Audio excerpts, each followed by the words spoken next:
Warga di Kabupaten Aceh Jaya digegerkan dengan penampakan buaya di perairan pantai wisata. Penampakan buaya di pantai bisa mengancam para pengunjung yang ingin berwisata. Satu ekor buaya terlihat di perairan laut pantai wisata Desa Gampung Sayung, Kecamatan Setiabakti, Aceh Jaya, Jumat kemarin sore sekira pukul 6 waktu Indonesia Barat. Buaya ini diperkirakan panjangnya antara 3 hingga 4 meter yang diduga berasal dari sungai yang berada di desa setempat.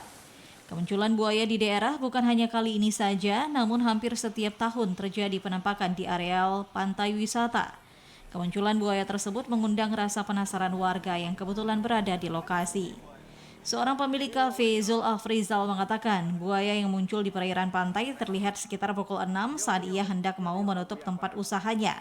Menurutnya, penampakan buaya dapat mengancam jiwa pengunjung karena hampir setiap hari banyak warga yang hadir pada objek wisata ini.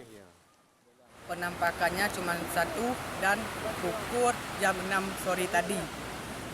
Jumlahnya cuma satu dan penampakannya dua kali. Yang tahun lalu sekali dan ini yang kedua. Saya berharap pada pemerintah segera dievakuasikan.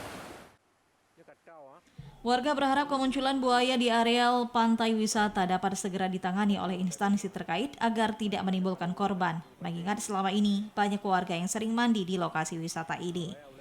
Dari Aceh Jaya, Musliadi, TVRI Aceh melaporkan.